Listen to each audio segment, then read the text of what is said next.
Bismillahirrahmanirrahim. Assalamualaikum warahmatullahi wabarakatuh. Alhamdulillah. Wassalatu wassalamu ala rasulillah wa ala alihi wa sahbihi wa man wala wa ba'du. Faya ibadallah, usi nafsi wa iyyakum bitaqwallahi faqad faza al-muttaqun fala tamutunna illa wa antum muslimun. Faqala ta'ala ya ayyuhalladzina amanu taqullaha haqqa tuqatih wa la tamutunna illa wa antum muslimun. Saudara-saudariku hadirin sekalian, terkhusus barangkali seluruh dari stakeholder PT Pertamina EP, khususnya Pak Nanang Abdul Manaf, sahabat kami. Beliau sempat bersama di Libya dulu, 3 tahun terakhir tidak berjumpa. Alhamdulillah, semoga beliau dan jajaran semuanya disehatkan oleh Allah Subhanahu wa taala. Pak Alfian, Pak Khalid, ya, dan seluruhnya dan hadirin sekalian tanpa kecuali, saya bermohon pada Allah Subhanahu wa taala semoga kita senantiasa dirahmati, diberkahi dan dimudahkan oleh Allah Subhanahu wa taala. Alhamdulillah, kita baru saja menunaikan salat zuhur berjamaah. Semoga salat kita diterima oleh Allah Subhanahu wa taala. Ada 2 hal yang paling penting tentang salat ini yang ditekankan dalam Al-Qur'an. Pertama, kenapa salat begitu penting ditunaikan? Karena ia akan menjadi pembeda antara Khalik dengan makhluk. Jadi kalau kita ingin bedakan Tuhan dengan hamba, maka di antara titik penting perbedaannya, kata Allah langsung, itu terletak pada aspek ibadah, khususnya sholat. Karena itu ketika Nabi Musa alaihi salam berkenan kemudian langsung diperintahkan oleh Allah, sehingga disebut dengan kalimullah yang diajak bicara, dan diperkenalkan tentang esensi ketuhanan Allah, maka disebutkan perintah langsung oleh Allah untuk menyembahnya dalam bentuk salat. Al-Quran surah ke-20 Taha ayat ke-14. Kata Allah, innani anallahu la ilaha illa ana fa'budni wa aqimis salata li dzikri. Ya Musa, tidak ada Tuhan, kata Allah, selain saya. Ya, maka jika engkau telah tahu saya Tuhan, bedanya Tuhan dengan makhluk, fa'budni, maka kewajiban engkau sebagai makhluk menyembah saya. Bagaimana caranya ya Allah, kata Musa? Kata Allah, wa aqimis salata, rahmatullah, wa aqimis salata lidzikri. Maka cara menyembahku itu adalah dengan salat. Karena itu semua nabi dan rasul, bahkan sebelum Nabi Muhammad SAW, diperintahkan oleh Allah untuk mengajak umatnya seluruhnya untuk salat. Ya, Nabi Isa alaihi salam salat. Anda buka Quran surah 19 Maryam ayat 31 sampai 33. Nabi Ismail alaihi salam, ya kakeknya Nabi ke-29, salat. Bahkan meminta keluarganya salat. Quran surah ke-19 ayat 55. Wa kana ya'muru ahlahu bis salah.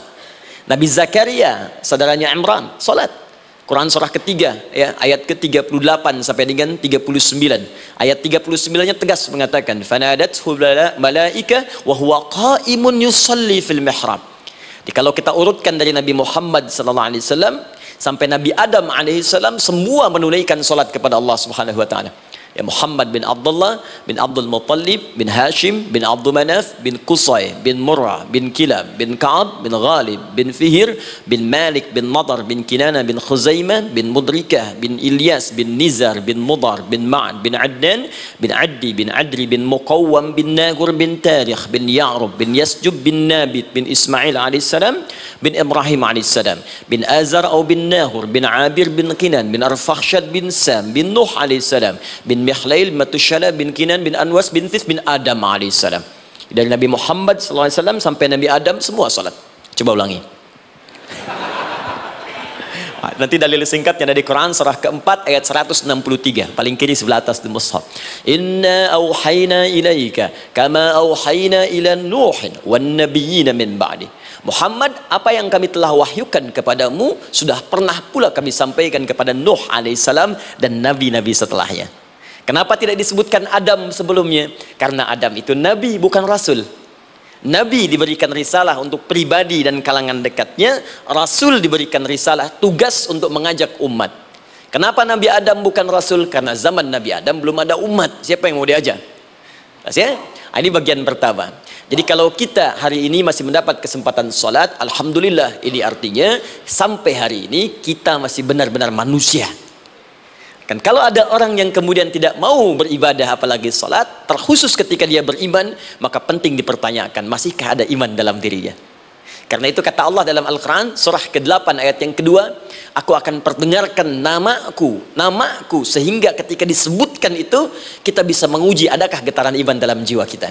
Quran surah 8 Al-Anfal ayat kedua. Innamal mu'minuna alladzina idza dzukirallahu wajilat qulubuhum.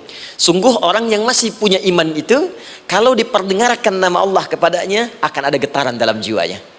Karena itu setiap hari 5 kali diperdengarkan nama Allah, untuk menguji di jiwa kita masih ada iman tidak. Bahkan dari bangun tidur, bayangkan waktunya dibagi sempurna persis. Dari mulai subuh baru bangun, menjelang ke siang, mau berakhir siang ke sore, sore pindah ke maghrib, hilang kemudian muncul gelap malam. 5 kali persis dibagi waktu, diperdengarkan untuk menguji. Kira-kira setelah subuh siang masih ada nggak iman? Sore masih ada nggak? Ya Allahu Akbar, Allahu Akbar. Karena itu kalau iman masih ada melekat di jiwa kita, demi Allah saya katakan, begitu kita mendengar suara azan, pasti hati kita akan mengatakan, Allahu Akbar, Allahu Akbar. Wih, sudah azan ya? Pernah begitu? Ya, walaupun mungkin setelah selesai, La ilaha illallah, baru azan, belum qomat. Ya, itu normal, gak apa-apa. Yang penting iman masih ada. Nah, ini menunjukkan ada getaran dalam jiwa. Satu itu. Yang kedua, ini yang jarang dimanfaatkan teman-teman. Jadi seringkali sholat dimaknai pada ibadah formal bagian pertama saja. Adapun yang keduanya, ini yang jarang digali. Padahal sekali saja dalam sehari, itu 5 kali Allah menunggu kita. Ternyata sholat itu satu-satunya wasilah ibadah yang disebutkan dalam Al-Quran untuk langsung memohonkan semua kebutuhan yang kita rasakan. Bahkan sebelum kita diminta sholat, itu kalimat pertamanya bukan ibadahnya. Kata Allah, kau punya masalah apa? Sedang butuh apa? Sedang punya problem apa? Buka Quran surah kedua Al-Baqarah ayat ke-45 sampai 46. Paling kanan pertengahan di usad. Wasta'inu bis-sabri was-salah. Perhatikan kalimatnya, indah sekali. Ya Allah menempatkan salatnya bagian kedua. Kata Allah, wasta'inu, hei hambaku, jika kalian punya persoalan dalam kehidupan, maka perhatikan kalimatnya baik-baik, wasta'inu, mintakan solusinya kepadaku. Jadi kalau sedang punya masalah, bukan bikin status, gak akan selesai. Sedang eksplorasi minyak, gak keluar-keluar, bikin status. Duh, susah sekali yang ngebornya. Gak akan selesai. Jalan macet, bikin status. Jakarta macet, ya gak akan selesai. Ya, apa yang harus dilakukan? Kata Allah, jika anda beriman kepadaku, yakin denganku, maka wasta'inu, punya persoalan, minta kepada Allah. Caranya bagaimana? Satu, bis-sabri, terima dulu masalah itu, jangan dikeluhkan. Kaidah lain muncul, karena mustahil saya akan titipkan persoalan kalau tidak anda mampu mengatasinya. Kaidah Quran surah kedua ayat 286, kita hafal ayatnya. La yukallifullahu nafsan illa usaha. Perhatikan kaidahnya.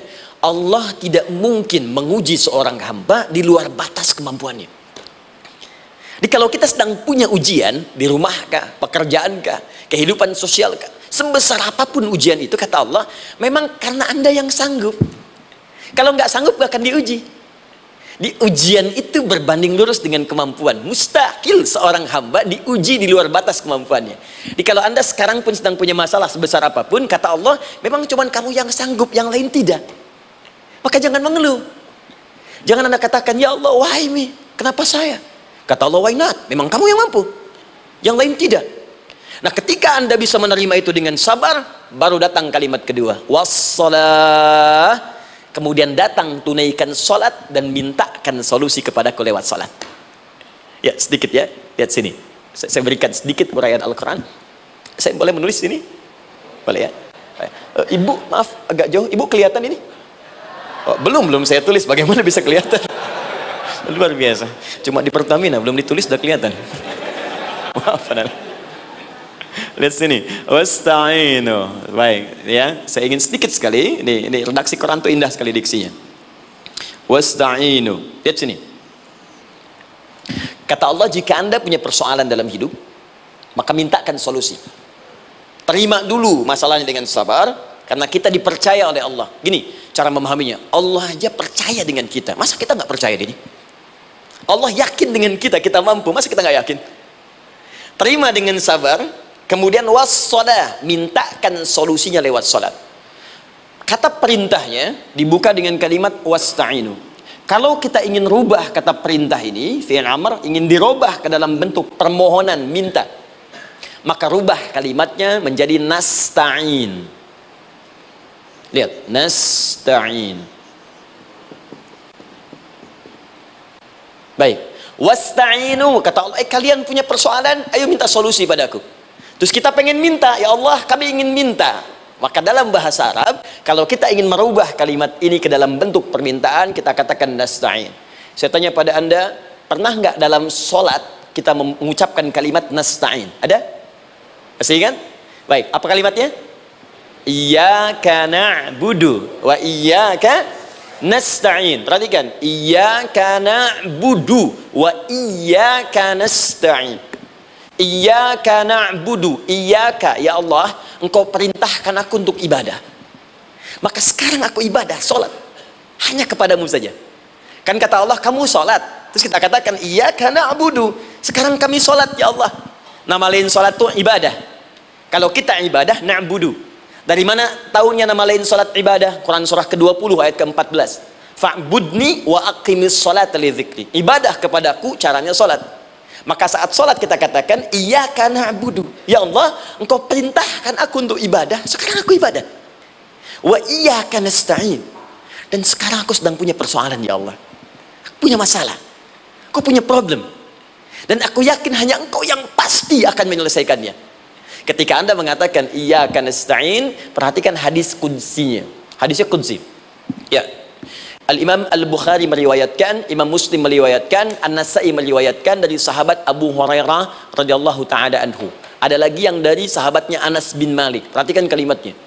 Idza qala al-'abdu iyyaka na'budu wa iyyaka nasta'in, jika hambaku dalam salatnya benar membacanya, benar dari awal salatnya sampai dengan kalimat iyyaka na'budu wa iyyaka nasta'in, ya Allah, sekarang aku ibadah kepadamu dan sekarang aku punya persoalan, aku mohonkan solusinya darimu. Kata Allah, hadza baini wa baina 'abdi, ini perjanjian antara aku dengan hambaku. Wali 'abdi, hadisnya qudsi, wali abdi, kalau hambaku benar salatnya sampai kalimat ini, masalah, apapun yang dia minta sekarang aku akan kabulkan. Aku akan kabulkan.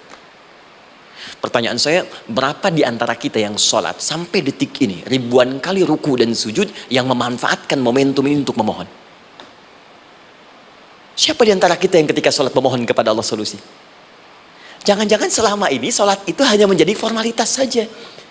Takbir, ruku, sujud, salam, selesai. Takbir, ruku, sujud, salam, selesai. Padahal Allah sudah menunggu hambaku, kamu tuh punya masalah apa? Makanya setiap waktu dibagi 5 supaya hidup kita ringan. Subuh ke zuhur punya masalah, zuhur salat. Begitu kita mohon, tuntas masalah itu. Zuhur ke asar punya persoalan, asar salat. Dijawab oleh Allah, tuntas persoalan itu. Karena itu semua nabi dan rasul, bahkan orang soleh, ketika punya persoalan dalam hidupnya, even itu hanya menulis karya ilmiah, maka mereka akan memulai dengan sholat dan minta kepada Allah Subhanahu Wa Taala. Teman-teman kenal Nabi Zakaria? Bagus. Baik, di sana belum tulis, sudah kelihatan. Sini kenal Nabi Zakaria, alhamdulillah. Tapi nggak apa-apa. Saya ke Sukabumi Pak, ada yang kenal Fir'aun. Kenal Fir'aun, kenal, bagus. Baik, Sukabumi hubun dunia, suka itu hubun, bumi itu dunia. Baik. Teman-teman, Nabi Zakaria itu diuji oleh Allah. Maaf, belum punya keturunan. Dan semua nabi punya ujian.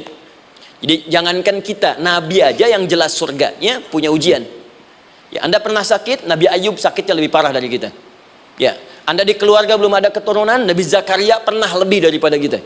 Sampai rambutnya memutih, fisiknya sudah letih, dan menurut medis, maaf sekali, istrinya divonis tidak mungkin punya keturunan, monofus dan mandul, mustahil. Secara klinis gak mungkin, secara medis tidak mungkin. Maka Allah tunjukkan satu isyarat yang sangat luar biasa. Jika Anda mendapati situasi makhluk mengatakan ini mustahil dan sudah angkat tangan, ini tanda pertama dari Allah, langsung tinggalkan pendapat manusia, langsung memohon kepada Allah. Maka turunlah beritanya di Quran surah ketiga Ali Imran ayat 38 sampai 39. Paling kanan sebelah atas di mushaf. Sekarang perhatikan kalimatnya, saya mau sambungkan dengan Al-Fatihah tadi. Hunalika da'a Zakaria rabbah. Di mihrabnya Nabi Zakaria salat bermohon kepada Allah. Qala rabbi habli min ladunka dzurriyyatan thayyibah. Kemudian ia berdoa, Rabbi habli, ya Allah yang maha memberi tanpa batas. Ini adab pertama, kalau teman-teman mau berdoa, sebut nama Allah sesuai dengan hajat kebutuhan kita. Itu yang disebut dengan al-asma'ul husna. Di asma'ul husna itu bukan nama-nama indah yang sekedar dihafal, bukan. Tapi nama yang diberikan oleh Allah sesuai dengan kebutuhan hidup kita. Dalilnya Quran surah ke-17 ayat 110. Ya, paling kanan sebelah atas di mushaf, ke pertengahan. Ya, kata Allah, qulid Allah. Jika Anda punya persoalan, sebut nama Allah. Allah Awir Rahman atau Ar-Rahman.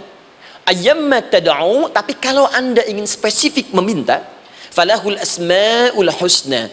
Pilih nama Allah, ia punya nama-nama yang indah sesuai kebutuhan kita. Jadi kalau teman-teman misalnya minta kelancaran rezeki, sebut ya Allah ya Razzaq. Anak mau ujian, ya Allah ya Al-Alim. Di proyek misalnya ada hambatan, ada gangguan, ya Allah ya Al-Jabbar ya Al-Malik. Ingin mudah mengatasi ujian, ya Allah ya Sabar. Minta.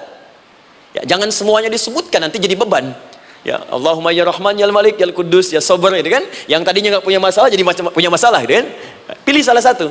Nah, jika Anda ingin memohon pada satu hal yang mustahil menurut manusia, maka minta dengan menyebut nama Allah yang memberi tanpa batas, mustahil di dalamnya. Nama Allah tersebut namanya Wahhab. Wahhab. Ya Allah, ya Wahhab. Al-Wahhab.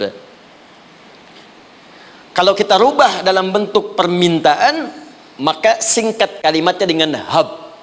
Hab. Untuk sendiri habli, untuk banyakkan hablana. Rabbana hablana min azwajina wa dzurriyyatina qurrata a'yun. Nabi Zakaria minta karena sendiri yang mengalami situasi itu, maka beliau katakan, Rabbi habli, ya Allah habli min ladunka, ya Allah yang tak punya batas dalam pemberian. Mereka mengatakan aku tak akan punya keturunan. Mereka mengatakan mustahil aku punya anak. Dan aku yakin kau memberi batas tanpa memberikan pemberian tanpa batas. Aku mohon darimu saja.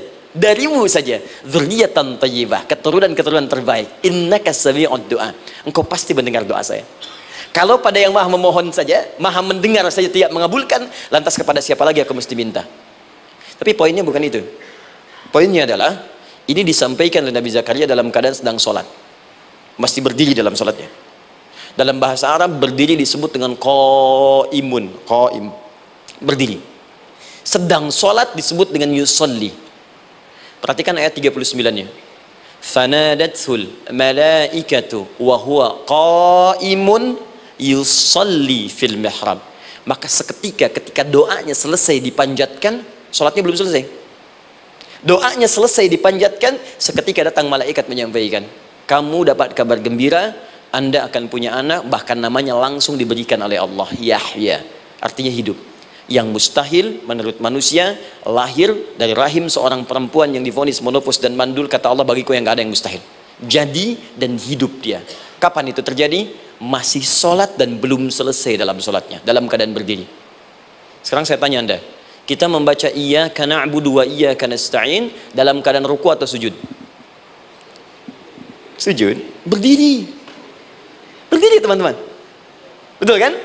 Dalam keadaan berdiri saat baca Al-Fatihah. Iyyaka na'budu wa saat kita mengatakan wa iyyaka nasta'in, Allah balik bertanya, apa yang kamu butuhkan? Nabi Zakaria itu sholat dulu baru minta. Kita umat Nabi Muhammad karena keutamaan nabinya, sebelum sholat dah ditunggu. Butuh apa? Mau minta apa? Karena itu saya ingin katakan, ayo manfaatkan momentum sholat ini. Jangan sekedar kita kemudian tunaikan formalitas, tapi kita tidak mendapatkan keuntungannya. Ayo, semuanya. Dari mulai takbir sudah ada doa, ruku ada doa, bahkan sujud kita bisa perbanyak dalam bahasa hati kita untuk memohon kepada Allah Subhanahu Wa Taala. Jelas sampai di sini? Baik, mudah-mudahan insya Allah doa kita dikabulkan oleh Allah Subhanahu Wa Taala. Ini baru mukaddimah, kita belum mulai, ini pengantar. Tema kita hari ini tentang Al-Quran, dan mudah-mudahan kita diberikan insya Allah kelancaran untuk bahasan kita, dan topik ini insya Allah akan memberikan banyak manfaat dari apa yang kita kerjakan dalam keseharian kita. Saya mohon izin untuk melambatkan bacaan karena tadi hanya mengantarkan saja. Teman-teman, kenapa mesti Al-Quran? Apa esensi Al-Quran? Dan kenapa Al-Quran diwahyukan pada Nabi Muhammad SAW? Apakah khusus untuk sekedar dibaca? Atau ada satu nilai yang sangat penting yang justru itu mengandung nilai mukjizat yang paling dalam dari Al-Quran? Yuk kita mulai dengan Al-Quran surah kedua Al-Baqarah ayat ke-38, paling kanan sebelah atas. Disambungkan dengan Quran surah kedua ayat 185, paling kiri pertengahan di mushaf. Quran surah kedua ayat 38 dengan Quran surah kedua ayat 185. Saya mulai dari kisah Nabi Adam. Saya pelan-pelan. Nabi Adam saat diciptakan oleh Allah, kemudian diberikan informasi bahwa beliau akan bertugas di bumi, beraktivitas di bumi. Disampaikan di Quran surah kedua ayat 30, paling kiri sebelah atas. Wa idh qala rabbuka lil malaikati inni ja'ilun fil ardi khalifah. Kata Allah, dan pelajari, ingat ketika kami menyampaikan pada para malaikat, kami akan menugaskan satu makhluk manusia namanya Adam di bumi, tugasnya untuk menjalani hidup di bumi. Nah, secara singkat, setelah Nabi Adam turun ke bumi di awal masa bersama Sayyidah Hawa ya alaihi wassalam, maka ternyata bersamaan dengan turunnya Adam dan Hawa ke bumi itu, mereka berdua dibekali petunjuk, yang dengan petunjuk itu, ini yang dahsyat, Allah jamin semua aktivitas hidupnya, dari mulai yang sederhana sampai yang kompleks, pasti jika diikuti petunjuk ini, dia akan senang menjalaninya dan akan tenang mendapatkan hasilnya. Ya, perhatikan kalimatnya. Quran surah kedua ayat 38. Fokus. Qul nahbitu minha jami'a. Kata Allah, sekarang tiba saatnya Adam, Hawa, turun kalian ke bumi. Kalau setan kita tinggalkan aja ya. Ini kita bahas Adam dulu. Turun kalian semua ke bumi. Fa imma ya'tiyannakum minni huda. Maka nanti sejak kalian tiba di bumi itu, aku akan turunkan satu petunjuk disebut dengan hudan namanya. Hudan. Fokus. Faman tabi'a hudaya, maka jika Anda dan keturunanmu mengikuti semua detil di petunjuk ini, fala khaufun alaihim walahum yahzanun, maka aku pastikan engkau dan seluruh keturunanmu akan menjalani hidup di muka bumi dengan tenang dan senang. Fala khauf, khauf itu gelisah, takut. Lawan dari takut apa? Tenang. Lawan dari gelisah, tenang. Kata Allah, jika Anda mengikuti tuntunan hidup yang ini, maka saya jamin semua hidupmu tenang. Walahum yahzanun, dan saya pastikan selama hidup di muka bumi itu, kalian tidak akan pernah bersedih. Senang. Lawan sedih, itu senang. Jadi ternyata, kita itu diminta tugas di bumi itu, bukan untuk dipersulit. Jadi kalau ada yang hidup sampai saat ini sedih, deh, di rumah tangga sedih, di kantor nggak tenang, pasti di antara poinnya bukan nggak mampu senang, tapi boleh jadi yang hidup ini tidak membaca petunjuk kehidupannya. Anda kerja di perusahaan, teman-teman ada yang di Pertamina, ada yang di yang lain. Kalau Anda nggak ikuti petunjuk, kan pekerjaan tidak akan berlangsung dengan nyaman, kan? Kalau Anda nggak ikuti aturannya, bagaimana bisa mengerjakan petunjuk itu dengan nyaman? Maka apalagi hidup yang kompleks. Kata Allah, sejak Adam saya turunkan, sudah ada petunjuk kehidupan, saya namakan dengan hudan. Anda ikuti petunjuk ini, maka langsung jaminan dari Allah, semua yang Anda jalani dalam hidup, pasti saya jamin senang dan tenang. Petunjuk ini disebut apa? Hudan. Nah, agak cepat. Di setiap masa, Nabi Adam selesai hidupnya, generasi kemudian berkembang, datang lagi Nabi Nuh, sampai ke Nabi Muhammad SAW. Perhatikan baik-baik. Setiap berganti generasi akan turun hudan sesuai dengan kebutuhan masyarakatnya pada saat itu. Baik, Nabi Musa menerima kitab apa namanya? Nabi Musa, Taurat. Taurat disebut hudan dalam Al-Quran. Muncul Nabi Musa, Kitabnya disebut Taurat. Perhatikan baik-baik. Tahukah teman-teman ketika Taurat disebutkan dalam Al-Quran? Buka Quran surah ke-17. Ya, ayat yang kedua. Wa ataina Musal kitaba. Kami berikan kepada Musa kitab. Lihat. Wa ja'alnahu hudan li bani Israil. Dan kitab yang kami berikan itu, yang disebut Taurat, Ali Imran ayat yang ketiga. Wa anzalat Taurat wal Injil. Kami berikan Taurat kepada Musa. Nah, saat Allah turunkan Taurat itu hudan li bani Israil. Isi Taurat ini adalah petunjuk kehidupan khusus untuk Bani Israel saja, umatnya Musa. Jadi kalau umat Nabi Musa mengikuti petunjuk hudan Taurat ini, kata Allah, saya jamin semua hidupnya tenang dengan senang. Nabi Isa turun Injil. Injil disebut hudan dalam Al-Quran. Dan yang terakhir, saya cepat karena waktu kita terbatas. Ketika Allah menurunkan Nabi Muhammad SAW dan dipilih sebagai Rasul, maka saat yang bersamaan beliau pun diberikan petunjuk untuk umatnya. Dan dahsyatnya petunjuk itu pun disebut dengan hudan. Buka Quran surah kedua ayat 185. Syahrul Ramadan alladzi unzila fihi al-Quran. Di bulan Ramadan itu, kata Allah, saya turunkan Al-Quran. Kenapa saya turunkan Al-Quran? Hudal linnas.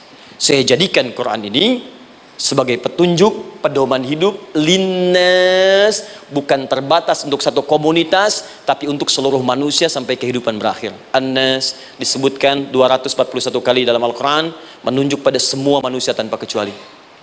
Ini bedanya Al-Quran dengan kitab sebelumnya. Taurat hanya untuk kalangan tertentu saja. Jadi selesai nabinya, selesai kitabnya. Injil hanya kalangan tertentu saja. Nabinya selesai, selesai kemudian misinya. Tapi Al-Quran tidak. Ini kalimat pertama langsung dari Allah. Walaupun nabinya wafat, tapi karena Al-Qurannya didesain oleh Allah untuk seluruh manusia sampai kehidupan berakhir, maka pasti Al-Quran itu di setiap masa akan mampu dijadikan pedoman dalam kehidupan. Jadi prinsip pertama, ketika Allah menurunkan Al-Quran, sebenarnya tujuan utamanya bukan sekedar dibaca, bukan. Tapi di dalamnya itu ada petunjuk hidup, Pak, Bu. Dan yang buat, yang menciptakan kita. Bukankah Anda kalau ingin memperbaiki sesuatu akan datang kepada penemunya, penciptanya? Anda punya handphone, ada masalah, kan datangnya ke counter handphone. Anda punya mobil, ada persoalan, bukankah datangnya ke dealer? Sekarang kita ingin tahu persoalan hidup kita, ingin tahu gambaran hidup kita, ingin tahu misi dan visi hidup kita. Kemana kita kemudian bertanya? Pada pencipta kita. Nah, kata Allah, ketika saya utus manusia pertama kali ke bumi, saya sudah turunkan bagaimana cara menjalani kehidupannya. Dan ternyata berita baiknya untuk kita diberikan oleh Allah satu petunjuk utuh, langsung disebutkan, isinya disebut dengan Al-Quran. Jadi dari Al-Fatihah sampai dengan An-Nas, dia bukan bacaan biasa. Semua di dalamnya ada petunjuk kehidupan kita dari mulai bahkan dalam kandungan sampai kita wafat kepada Allah Subhanahu wa taala. Kalau diikuti petunjuk ini, langsung turun jaminan dari Allah, hidup kita pasti akan tenang dan nyaman. Saya bacakan cepat ya, tapi nggak usah ditulis. Nanti kalau teman-teman agak terlambat mengikutinya, Anda buka kembali rekamannya, Anda boleh rundutkan kembali. Saya baca cepat saja, dan ini insya Allah Anda hanya akan temukan dalam Al-Quran. Nanti saya berikan rahasia di akhir sebelum kita akhiri. Yuk, satu, Anda silahkan bandingkan dengan buku manapun, referensi manapun, Anda hanya akan temukan dalam Al-Quran. Dari sejak sebelum lahir, bagi perempuan yang tengah mengandung, langsung Allah berikan tuntunan bagaimana agar kandungan itu berjalan dengan sehat, nyaman, dan mudah ke persalinan. Quran surah ke-7 ayat 189. Perkembangannya bisa diamati dan dicek kemudian, ya, baik ke dokter atau yang lain. Nanti perkembangannya disebutkan di Quran surah ke-22 ayat ke-5. Dirinci lagi di Quran surah ke-23 ayat 11 dari 9 sampai dengan 13. Kemudian mulai terlahir, dari lahiran diberi petunjuk oleh Allah. Nih, berikan ASI maksimal 2 tahun. Kalau ingin berhenti sebelum 2 tahun boleh, begini caranya. Quran surah kedua ayat 233. Dari sampai usia 2 tahun menjelang balik, kata Allah berikan 4 pendidikan dini. Ini turunannya disebutkan 1, 2, 3, 4. Jika Anda ajarkan ini, maka anak ini akan tumbuh. 1, dekat dengan Allah. 2, dijamin taat pada orang tuanya. 3, dia akan baik dengan lingkungannya. Dan 4, dia akan bertahan dalam kebaikan sampai dia dewasa. Quran surah ke-31 ayat 13 sampai dengan 19. Usia 7 tahun, ya, mulai dia balik misalnya, dia akan mulai belajar. Bagaimana cara belajar yang baik supaya cepat paham, gampang mengerti? Turun Quran surah ke-9 ayat 122.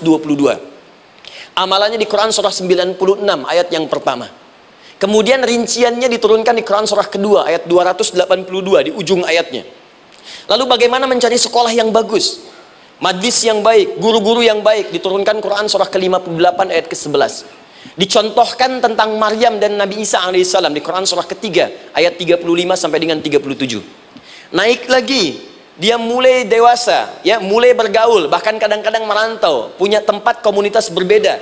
Bagaimana supaya dia bergaul tidak terpengaruhi lingkungan yang tidak baik? Maaf ya, kadang-kadang ibu yang sudah mengandung, melahirkan, ayah mencari nafkah, tiba-tiba anak pergi bahkan ke kampus, ke sekolah, dapat teman yang gak bagus, pulang-pulang mengecewakan Anda. Dan bagaimana menemukan tempat-tempat yang baik untuk bisa menjaga perilaku anak ini? Ditemukan nanti di Quran surah ke-49 ayat ke-13-nya. Dirinci perkembangannya di Quran surah ke-12 Yusuf ayat 2 sampai dengan ayat 29-nya. Sampai ketika dia akan mulai kemudian menikah, kata Allah, pilih pasangan yang baik dengan ta'aruf, berikan mahar yang sempurna. Quran surah ke-4 ayat ke-4. Kemudian dia mulai menikah, kata Allah, sebelum menikah pelajari dulu fikih nikah. Banyak orang yang menikah tapi karena tidak belajar tentang persoalan rumah tangga, apa yang akan terjadi di rumah tangganya. Detil Pak, Bu. Kata Allah, ini kalau kamu berbuat begini akan ada miskomunikasi. Kalau ada miskomunikasi persoalannya akan begini, solusinya begini. Maka diturunkan dasarnya di Quran surah ke-30 ayat 21, detilnya di Quran surah ke-4 ayat 34 sampai dengan 35. Paling kiri sebelah atas sampai dengan ke tengahnya. Anda berlanjut, diterangkan oleh Allah, hei, tugas suami saat mulai pertama kali menikah, maka tugas yang pertama siapkan untuk mencari nafkah. Bagaimana caranya ya Allah? Diturunkan oleh Allah. Satu, jangan takut kehilangan rezeki. Jangan pernah mencuri, jangan pernah ngambil punya orang, karena punya kamu akan saya berikan sempurna. Kamu ngambil punya orang, maka kamu akan menyulitkan diri sendiri. Itu akan dikembalikan pada yang berhak. Ya, turun Quran surah ke-51 ayat 22. Dirinci, begini cara nyarinya. Quran surah kedua ayat 168. Kalau Anda ingin cepat baru bergerak, rizkinya sudah dapat. Quran surah kedua ayat 172. Ada yang dahsyat, dia belum keluar, rizkinya yang mendatangi dia. Jadi nanti di Al-Quran ada 8 jenis rizki. Di antara yang paling hebat, ada yang belum Anda datang, rizkinya sudah menjemput. Ada orang mendatangi rizki, ada rizki mendatangi dia. Contoh, Al-Imam Asy-Syafi'i sedang berdiskusi dengan Imam Malik, gurunya. Kata Imam Asy-Syafi'i, Syekh, rizki itu mesti saya cari dulu, baru kita dapat. Kata gurunya, ya Syafi'i, ada rizki yang cukup kita beramal dekat kepada Allah, dia akan datang tanpa kita cari dengan ikhtiar manusia. Kata Syafi'i, mustahil. Kata Quran kan kita kerja dulu, baru datang. Kata Imam Malik, gurunya, kamu yang belum sampai, kita amalkan ini, rizki datang. Maka berhenti sampai di situ. Imam Syafi'i pamit, di jalan tiba-tiba beliau mendapati ada panen anggur, Pak, Bu. Terus dipanggil sama yang punya kebun. Ya, pemuda, katanya, sini. Mau bantu nggak? Kalau kamu bantu, kami berikan anggurnya. Maka beliau bantu, panen, petik, sampai setelah selesai diberikan anggur yang besar-besar, hanum. Senyum, senang beliau. Ternyata senangnya bukan karena dapat anggur. Senangnya karena merasa pendapatnya benar. Kalau saya nggak bantu panen ini, nggak akan dapat saya anggur. Cuma karena saya bantu, saya diberi ini. Maka rasa senangnya inilah dibawa kemudian kepada gurunya, ingin laporan. Tapi perhatikan adabnya. Dia tidak mengatakan, guru, nih saya benar, kalau saya nggak ikut panen, nggak dapat saya ini. Perhatikan kalimat Asy-Syafi'i. Guru, tadi saya di jalan, dipanggil oleh pemilik kebun, ikut panen anggur. Begitu saya bantu, saya diberikan anggur ini. Beliau tekankan dengan kalimat yang kencang pada kalimat, begitu saya bantu, saya dapat anggur ini. Imam Malik tersenyum mengatakan, Masya Allah Syafi'i, luar biasa. Ini siang begitu panasnya, tadi saya mau keluar ngajar, terfikir di benak saya, Allah, kalau ada anggur yang besar-besar, enak rasanya. Tiba-tiba kamu datang bawa anggur.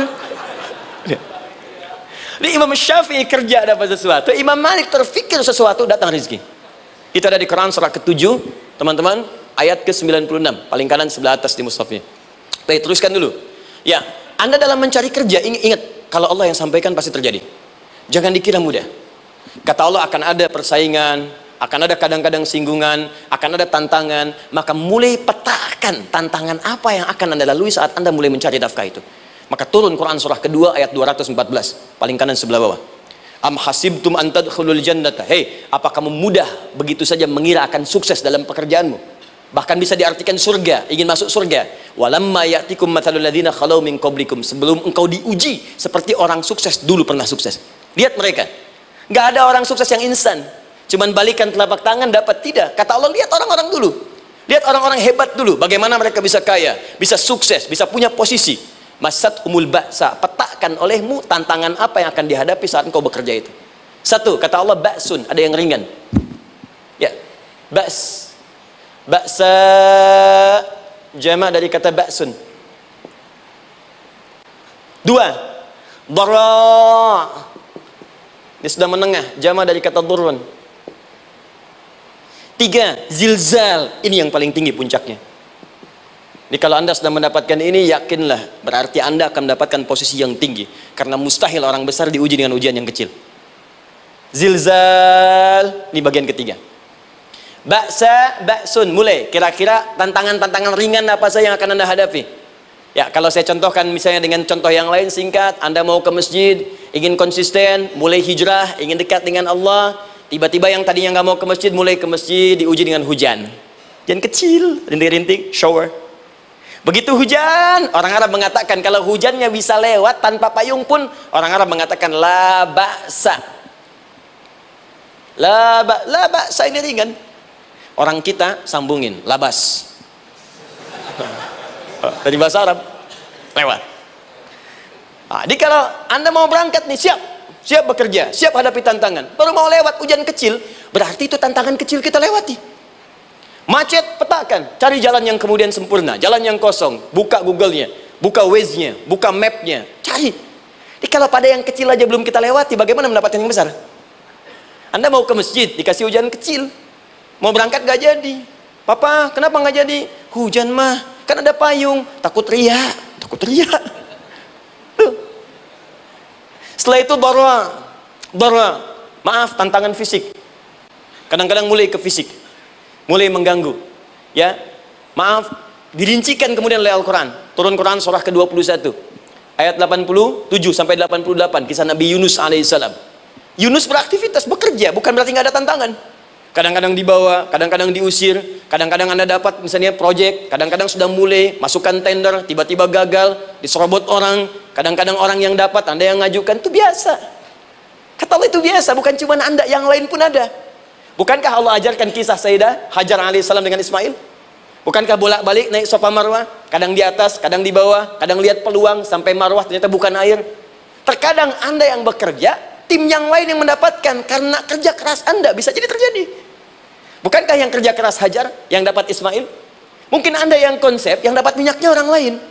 Mungkin anda yang kerja, kan yang suksesnya teman anda, gak ada masalah. Dan itu kemudian akan bermanfaat bagi anda. Tidak mungkin setiap keringat yang keluar dari diri kita mustahil, kecuali akan melahirkan manfaat yang kembali pada diri kita. Tantangan.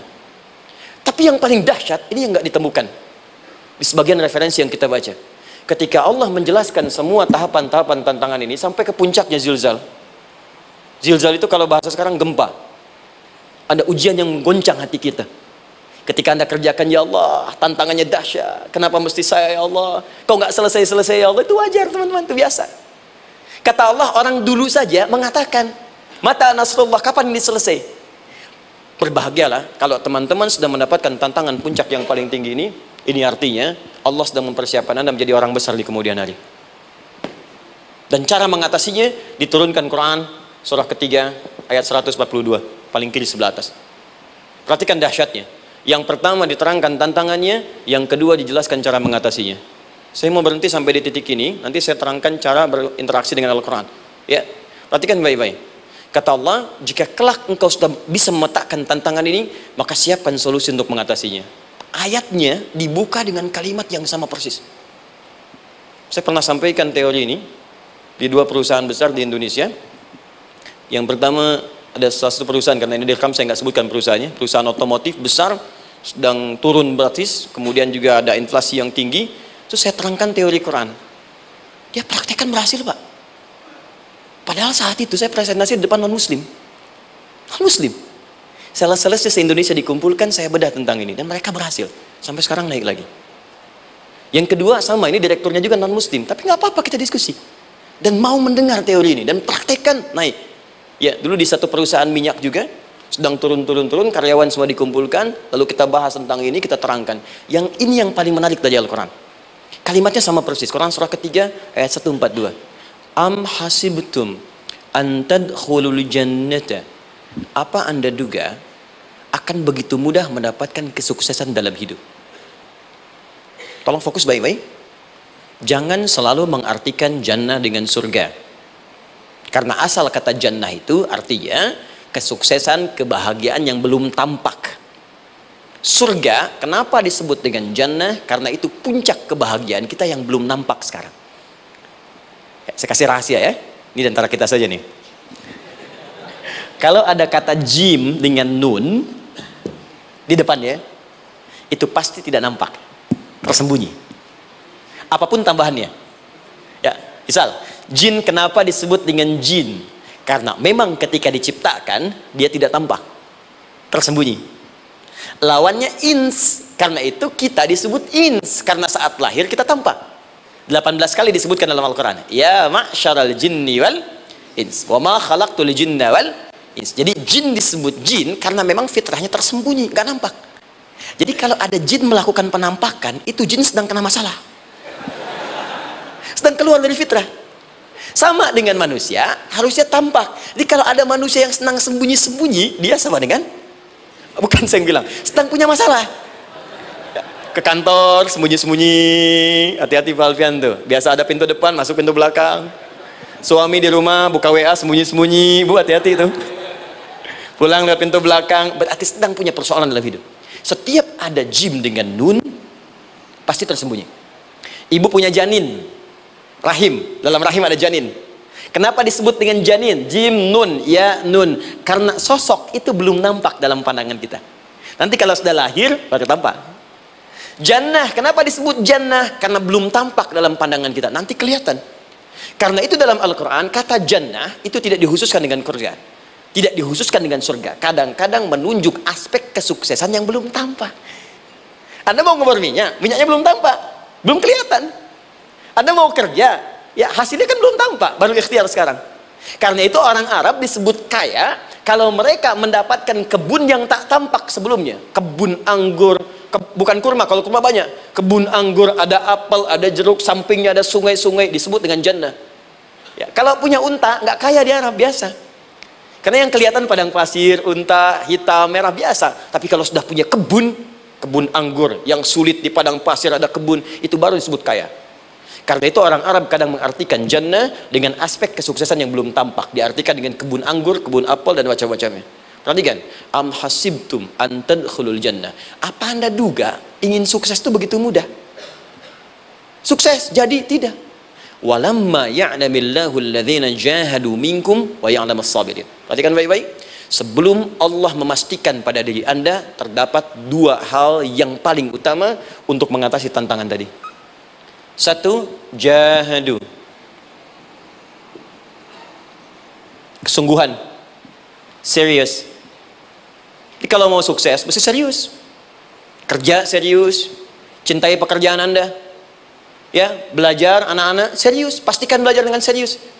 Jangan cuma anak-anak duduk paling belakang, nggak pernah nanya, kadang ngantuk, pulang, ujian, besoknya mau ujian baru belajar, ya, sistem SKS, sistem kebut. Ya kadang-kadang sejam, Bu, Pak. Saya pernah ada orang di luar ngadu waktu di Libya, Ustaz, gimana ini orang Indonesia? Kenapa? Saya belajar 3 bulan, besok mau ujian. Teman antum orang Indonesia pinjam catatan saya, baru semalam dia dapat 8, saya 7,5. Saya bilang, Anda belum tahu sistem SKS itu. Baik, ya. Tapi itu bukan solusi. Begitu ujian selesai, ilmu lupa. Itu poinnya. Jadi kalau hanya sekedar ilmu dipakai untuk ujian, pada prakteknya nggak akan terpakai. Ini banyak anak sekolah sekarang hanya belajar untuk ujian saja. Padahal kalau dipraktekkan, kadang kaitan dengan agama tinggi, Bu, Pak. Fisika itu dengan agama itu tinggi. Gaya F1 sama dengan F2, gaya gerak sama dengan gaya dorong. Gaya sedikit, maka keluarnya sedikit. Pukul kencang, bunyinya kencang. Imannya kalau kuat, amalan jadi banyak. Iman sedikit, amal pun sedikit. F berbanding lurus dengan P, hukum Pascal. Gaya berbanding lurus dengan tekanan. Masuk bab akhlak. Makin banyak gaya, makin banyak tertekan. Nah itulah. Gaji 5 juta, gaya 10 juta, kan? Ini serius. Serius. Di divisi apapun Anda, saya 3 sepekan lalu lah takziah ke tempatnya yang Habibie, terus diminta tausiah di sana. Dan saya perhatikan beliau termasuk yang paling serius ketika diberikan tugas apapun. Gak pernah diberikan amanah kecuali mencintai pekerjaan itu. Yang Habibie demikian. Ciri orang sukses itu serius. Tapi keseriusan itu, kata Allah petakan jadi 3 bagian lagi. Karena jahadu itu punya 3 turunan kata. 1, keseriusan merencanakan, disebut ijtihad namanya. Punya rencana. Mappingnya apa? Stepnya apa? Oke, Anda ingin kerjakan sebuah proyek, baik, proyeknya berlangsung berapa lama? Target kita apa? Jangka panjangnya, menengahnya, jangka pendeknya. Kemudian apa tantangan yang akan dihadapi di setiap tahapan-tahapannya? Selesaikan. Bahkan saking pentingnya tahap perencanaan ini ditunjukkan oleh Allah langsung lewat sholat. Teman-teman masih ingat sholat pertama yang kita kerjakan setiap hari, sholat apa namanya? Subuh. Apa artinya subuh? Tuh, ini masalahnya. Ini kata Al-Quran sendiri ya, kata Al-Quran sendiri. Nanti akan ditemukan orang yang ibadah tidak paham apa yang dikerjakan dan dilakukan dalam ibadahnya. Contoh sholat. Kata Allah akan ada orang sholat yang saat sholat tidak mengerti apa yang ia baca dan ia lakukan dalam sholatnya. Jujur tanyakan pada diri kita. Sampai detik ini, dari sekian ribuan kali ruku dan sujud, berapa persen bacaan sholat yang kita pahami? Jangan-jangan kita ruku tapi nggak ngerti yang dibaca. Sujud tak paham yang diungkapkan. Bagaimana bisa khusyuk? Mustahil. Maka kembali ke sini. Kenapa sholat pertama itu disebut dengan subuh? Teman-teman, ternyata semua nama sholat dari subuh sampai isya, plus bacaan dan gerakan dari takbir sampai salam, itu bukan sekedar gerakan semata. Semua ada artinya, ada maknanya. Dan diajarkan oleh Nabi langsung. Subuh disebut dengan subuh. Ada 2 kata. 1, fajar. Quran surah ke-17 ayat 78. Inna Qur'an al-fajri kana mashhuda. Kedua, subuh di surat At-Takwir. Was subhi idza tanaffas. Kenapa disebut fajar? Fajar itu pancaran positif, pancaran kebaikan. Jadi kalau yang baik disebut fajar, kalau yang jelek disebut fujur. Fujur ada di Quran surah 91 ayat 7 sampai 8. Wa nafsi wa ma sawwaha fa alhamaha fujuraha wa taqwaha. Fujur itu rambatan, gelombang buruk yang muncul dari nafsu. Ya, ditembuskan ke elemen tubuh kita. Misal gini. Tiba-tiba pengen marah. Ya, di tubuh kita mengatakan melotot, maka ini ada pancaran di hati kita nyambung kemudian ke mata. Ini rambatan dari sini ke mata disebut fujur namanya. Mau ke tangan pukul, masuk ke tangan. Itu rambatannya disebut fujur namanya. Ya. Yang baiknya disebut fajar. Ya, misal saya ingin sholat, tiba-tiba hati mengatakan sudah azan, merambat ke kaki, cepat melangkah, cepat wudhu. Nah, itu rambatannya disebut fajar namanya, atau infajar. Ini pasti ada, ya. Fujur nama lainnya nafsu. Disebutkan 115 kali dalam Al-Quran. Takwa, rambatan fajar, sumbernya takwa. Disebutkan 115 kali dalam Al-Quran. Di jiwa kita ada takwa, ada nafsu. Takwa yang dorong malaikat, disebutkan 88 kali dalam Al-Quran. Nafsu yang dorong setan, disebutkan sama 88 kali. Di setiap Anda akan mengerjakan satu hal, pasti akan yang mendorong pada yang baik, akan mencegah dari yang baik itu nafsu. Pasti itu. Pak Alpian mau tanda tangan proyek. Tiba-tiba disodorkan, Pak, ini Pak, kok begini proyeknya? Perbaiki, karena ada yang nggak beres. Tapi fee-nya lumayan Pak, 1 miliar. Nggak bisa, jiwa takwa mengatakan jangan terima Pak. Bapak mengatakan maaf, ini jari tahiyat, gak akan pernah dipakai maksiat, perbaiki, datang lagi. Ini Pak, kok sama? Fee-nya diperbaiki Pak, 100 miliar. Nafsunya mulai berkata, terima. Takwanya bilang, jangan. Akhirnya beliau katakan, tangan tahiyat nggak akan pernah dipakai maksiat. Tapi tunggu, saya istiqoroh dulu.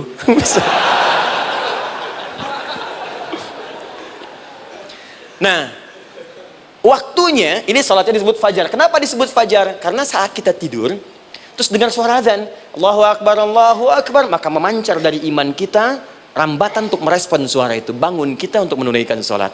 Waktunya disebut subuh. Kenapa disebut subuh? Dari kata asbah. Asbah itu artinya yang siap dengan rencana. Ya, orang Islam tuh nggak ada yang bangun dari tidurnya kecuali punya rencana jelas yang akan dieksekusi dari itu. Makanya sebelum kita bekerja mengeksekusi itu, kita datang menghadap Allah supaya Allah berikan kemudahan di setiap aktivitas kita. Coba lihat manajemen Nabi. Bukankah sebelum tidur beliau istighfar dulu? Dirinci pekerjaannya, dicatat yang akan dikerjakan besok, istighfar 70 kali, 100 kali, sehingga dengan istighfar saat tidurnya tenang. Coba kita biasakan. Ada yang baca Quran, ada yang istighfar. Kalau nggak percaya silahkan cek. Begitu Anda lakukan, tidurnya enak. Besoknya rencana itu sudah siap. Makanya ketika bangun, siap jam 7 mau kemana, jam 8 ada di mana, jam 12 kerjakan apa. Sebelum mengerjakan itu, datang kepada Allah, sujud, ya Allah, saya punya rencana ini, tolong mudahkan. Begitu caranya. Itu yang disebut dengan subuh. Nah, sekarang kembalikan, peta hidup kita mau seperti apa ke depan? Ijtihad. Yang kedua, kalau sudah jelas konsepnya, visinya sudah ada, maka jihad. Yang kedua, jihad. Jihad itu eksekusinya, aksinya, actionnya, perjuangan fisiknya. Rencananya apa? Tahajud malam nanti. Bismillah. Jam berapa? 2:30. Baik, yuk kita mulai rencanakan. Eksekusi rencananya. Bagaimana cara kita bangun 2:30? Pasang alarm. Jam berapa alarm dipasang? 3 kali. Pertama 1:30, kedua 2 kurang 1/4, ketiga jam 2 lewat 1/4. Baik. Alarm pertama untuk mematikan alarm kedua. Alarm kedua matikan alarm ketiga. Ketiga siap-siap. Baik. Siap bangun. Jihad. Awas, ini penting ya. Jihad itu jangan dipersempit maknanya kepada situasi peperangan saja, tidak. Banyak jihad itu luas sekali medannya. Karena jihad itu perjuangan fisik. Dan maaf ya, maaf sekali, dalam konteks perang pun bukan menyerang orang, tapi membela diri saat diserang. Di Islam itu bukan agama ekspansi. Cek di sejarah, nggak ada Islam menyerang. Yang ada itu membela diri saat diserang. Atau saat orang lain dizalimi dan kita diminta untuk terlibat, kita membantu. Ini bukan dalam konteks sekarang yang banyak dibincangkan, tembak orang, bom orang, nyerang orang, bukan. Itu waktu kejadian bom Tamrin itu pertama, saya di Lampung posisinya.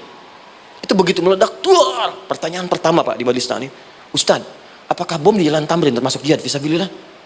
Saya bilang, Pak, sependek pengetahuan saya, jihad fisabilillah itu jihad di jalan Allah, bukan di Jalan Tamrin. Kaidahnya beda. Nah, misal mencari nafkah itu jihad. Cari nafkah jihad. Quran surah keempat ayat 34, paling kiri sebelah atas. Tugas pertama ketika menikah, kata Allah, ar-rijalu qawwamuna 'alan nisa. Setiap lelaki itu diminta oleh Allah untuk mengatur bagian rumah tangganya. Jadi pemimpin di rumah tangganya. Ya bima faddalallahu ba'dahum 'ala ba'din, karena diberikan kemampuan untuk memimpin. Di pemimpin itu ada di suami. Dan ciri khas pemimpin, Bu, biasanya ciri khas pemimpin apa, Bu? Bukan tegas, bukan. Ciri khas pemimpin itu tidak mau dipimpin. Makanya kalau ada sesuatu, masukkan lewat usulan, jangan beri saran. Kalau saran susah, itu pemimpin. Baik, tapi yang paling luar biasa kata Allah, perhatikan kalimatnya indah sekali. Wa bima anfaqu min amwalihim. Saya berikan tugas untuk mencari nafkah. Ketika seorang lelaki bertugas mencari nafkah, ingat ya, konteks apapun, kalau perempuan nanti bekerja bukan nafkah poinnya. Bisa hobi, ya, bisa aktivitas, tapi nafkah kalau sudah menikah itu ada pada suami. Perempuan tidak. Kalaupun tidak dilarang perempuan bekerja, tidak. Sayyidah Aisyah mengajar, ada yang para sahabiah jadi perawat, ya, ada yang pengajar. Banyak dulu sahabat Nabi yang perempuan mengajar. Ya kan ada pelajaran-pelajaran khusus perempuan. Ya ada bagian perawat, ada dokter. Ini kan yang ngandung perempuan, masa yang perisa laki-laki? Ya, ada bagian perempuan tertentu. Itu silahkan bekerja boleh, tapi nafkah laki-laki. Begitu lelaki meniatkan pekerjaannya karena Allah untuk mencari nafkah, itu setiap langkahnya jihad fisabilillah. Wafat, syahid. Maaf ya, apakah selama Anda bekerja sudah diniatkan ibadah? Jangan-jangan cuma kerja aja. Kalau cuma kerja, apa bedanya Anda dengan yang belum beriman? Anda wafat juga. Kerja di gedung yang sama, berangkat menemukan kemacetan yang sama. Apa bedanya iman kita dengan yang lain? Satu, kita pasti wafat, pasti pulang. Dan kita nggak bisa pilih, ya nggak bisa pilih. Antum bisa duluan, saya belakangan mungkin. Atau ditukar, saya belakangan, Anda duluan mungkin. Atau memang saya bisa duluan, ya, duluan menyolati Anda. Oke, paham ya? Jadi ibu di rumah jihad, Bu, pada anak, perawat, mengandung itu sudah jihad. Jadi kalau wafat dalam proses saya melahirkan atau sedang mengandung itu syahid. Itu jelas nggak ada perbedaan pendapat. Anak-anak yang sekolah niatkan ibadah, Bu, Pak. Mohon maaf ya, mesti ada bedanya. Iman kita di rumah mesti itu terpancar kepada anak-anak. Ajarkan mereka sekolah yang baik. Pilih sekolah yang mengajarkan sholat, mengajarkan baca Quran. Sekarang banyak kok. Fisikanya bagus, Qurannya bagus, kimianya bagus, sholatnya juga bagus. Cari. Kalau bisa dunianya bagus, akhirat bagus, kenapa hanya pilih dunia saja? Siapkan. Itu jihad. Terakhir, tidak mudah mengeksekusi ini. Pasti ada tantangan yang ketiga. Namanya mujahadah. Mujahadah. Tantangan mengatasi gejolak jiwa. Kadang-kadang malas, capek, ya Belum eksekusi dilakukan, sudah berdebat pada yang tidak penting, sehingga tidak menghasilkan kesimpulan, ragu-ragu, khawatir, maka atasi semua itu. Turun Quran surah kedua ayat 216. Kutiba alaikumul qitalu wa huwa kurhul lakum. Kalau engkau sedang tidak nyaman, maka perangi ketidaknyamanan itu jika engkau ingin mendapatkan kesuksesan yang telah engkau cita-citakan. Asa an takrahu syai'an fa huwa khairul lakum. Boleh jadi apa yang engkau tidak rasakan sekarang, engkau rasakan gak enak, gak nyaman, di balik itu Allah sedang siapkan sesuatu yang lebih baik untukmu. Wa asa an tuhibbu syai'an fa huwa syarrul lakum. Mungkin yang engkau harap-harap sekarang boleh jadi itu belum baik untukmu sekarang. Allahu ya'lamu wa antum la ta'lamun. Karena Allah lebih tahu masa depan, engkau pikiranmu pendek sampai di sini saja. Maka teman-teman sekalian, kembalikan lagi, tidak pernah Anda akan temukan dalam Al-Quran kecuali bimbingan hidup yang semuanya nyata. Silahkan cek. Itu baru pekerjaan. Belum ibu di rumah, ibu capek merawat anak, kadang mengeluh, kadang nangis. Turun Quran surah ke-17 ayat 23. Kadang-kadang ada beda pendapat dengan suami. Quran surah ke-4 ayat 34 sampai 35. Masalah kondangan saja Pak, bisa beda pendapat. Ya. Ya Pak, kan ada family gathering malam. Mama pakai baju apa ya? Hijau apa yang biru? Masya Allah. Kata Anda biru bagus mah. Kata Mama kayaknya hijau deh Pak. Tuh. Nanya tapi udah punya jawaban. Ya, bagus kalau dipakai. Begitu keluar kuning. Naik lagi, Anda udah 40 tahun, anak masih ada, turun Quran surah ke-46 ayat 15. Kemudian naik lagi sampai Anda sepuh, sampai kembali ke keadaan tidak normal seperti anak-anak lagi, Quran surah ke-22 ayat ke-5. Sampai ada amalan, kalau Anda jangan kira Anda akan hidup selamanya, Anda pasti wafat. Quran surah ke-3 ayat 185. Bahkan diajarkan kalau wafatnya ingin enak, begini caranya. Pelajari Pak, jangan cuma dunia, kita akan meninggal. Ini ada di Quran, kalau pengen meninggalnya enak, begini caranya. Ya kalau nggak percaya silahkan amalkan, nanti kita akan lihat di akhir. Ya.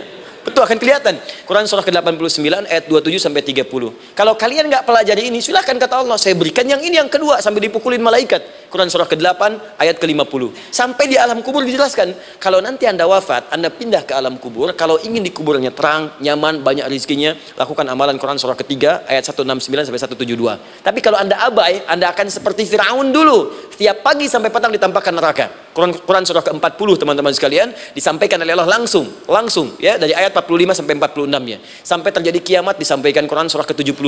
Sampai dihisab, ada yang masuk surga tanpa hisab, Quran surah kedua ayat 25. Ada yang masuk neraka tanpa hisab. Ada. Kan yang kita tahu surga aja, masuk neraka tanpa hisab ada. Quran surah 18 ayat 99 sampai dengan 100.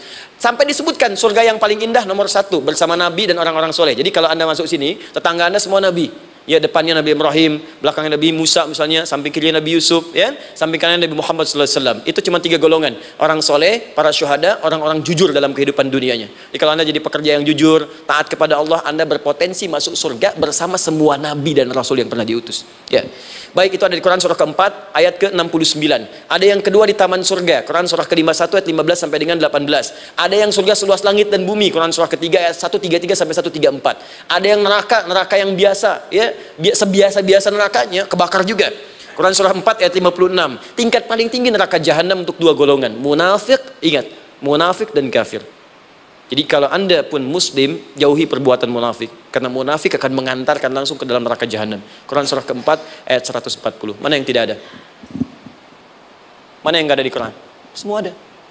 Bisnis ada, ya, birokrasi ada, diplomasi ada, mengajar ada, ilmu ada. Karena itu saya mau tutup, jika kita ingin benar mengeluarkan petunjuk ini seperti orang dulu pernah melakukannya, maka kata Allah melalui lisan Rasulullah, turun Quran surah ke-29 ayat ke-45. Satu ini aja kita kerjakan, insya Allah ini akan beda kita rasakan. Utslu ma uhya ilaika minal kitab. Jika kalian kemudian hidup di muka bumi, maka keluarkanlah bimbingan dari Al-Quran sesuai dengan kebutuhan kita secara tematik. Utslu itu dari kata tilawah. Tilawah itu baca, pahami, amalkan. Karena itu setiap kita baca Al-Quran, di sampingnya pasti ada yang menerjemahkan supaya kita paham. Betul kan? Ketika ada yang baca Al-Quran, di sampingnya ada siapa? Ya, sari tilawah kan? Baik, sari tilawah itu bahasa Indonesia. Ya, sari, sebetulnya tilawah saja. Tapi mungkin saat yang menerjemahkan dulu pertama di Indonesia, namanya Bu Sari. Karena itu disebut sari tilawah. Ya, kalau Adi mungkin ada tilawah gitu kan? Nah, jadi teman-teman, caranya begini. Anda keluarkan sesuai kebutuhan. Enggak semua ayat Quran mesti kita kaji. Kalau mau dari awal dari akhir, bagus. Kalau baca silahkan, hatamkan, Nabi juga hatamkan. Tapi kalau Anda ingin ambil sesuai passion kita, Anda pebisnis, kenapa nggak mengeluarkan ayat bisnis di Quran? Teman-teman yang diperminyakan, keluarkan ayat-ayatnya ada. Quran surah At-Tur, surah 52 itu, keluarkan. Ya, wal bahrul masjur, Dan jika Anda akan melakukan eksplorasi di laut, carilah laut yang punya nih kualifikasi begini, yang di bawahnya ada endapan tanah yang melahirkan api, kata Allah tuh. Itu potensial ada minyaknya. Kalau yang kerja di batu bara, turun Quran surah Fatir, surah 35 ayat 27 sampai 29. Ini jenisnya. Ada yang kelihatan dari jauh, ada yang harus digali, ada yang kelihatan dari jauhnya kelihatan hijau, ada kelihatan menghitam. Disebutkan langsung. Ada. Jadi kenapa nggak Anda turunkan dalam bentuk-bentuk tematik yang itu bagian kita? Ada yang pokok, ada yang spesifik. Yang pokok tentang sholat, karena semua orang sholat. Tentang ayah, Anda jadi ayah berapa tahun? Kenapa nggak dikeluarkan di Quran ayat-ayat tentang ayah? Kenapa nggak dikeluarkan di Quran ayat-ayat tentang ibu? Jangan jauh-jauh dulu bicaranya. Tentang belajar. Nah, nanti eksekusinya, kalau mau cepat, buka kitabnya Al-Imam Al-Bukhari. Ada kitab hadis, saya akhiri, yang dikarang oleh Al-Imam Al-Bukhari dan sangat populer. Apa nama kitabnya? Kalau hafal saya kasih hadiah. Apa kitab Imam Al-Bukhari yang populer? Ya.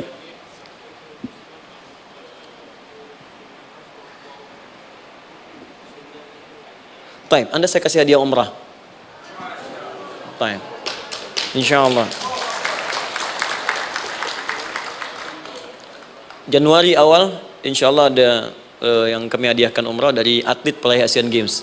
Ya, Anda boleh ikut nanti. Ya, ada juga, saya senang saya cinta dengan bangsa ini. Jadi ada peraih Asian Games, medali emas yang kemarin, itu akan kita berangkatkan umrah. Semua peraih medali emasnya, nanti gelombang pertamanya bulan Januari. Ya, 2020 nanti, sekitar 3 bulan lagi, insya Allah Anda nanti akan mengikuti. Ada juga nanti dari kalangan Polri, ada TNI juga yang akan ikut, dan saya sertakan. Baik. Al-Jami As-Sahih Al-Musnad Al-Mukhtasar min umuri Rasulillahi sallallahu alaihi wasallam wa sunanihi wa ayyami. Itu namanya. Ayo ulangi.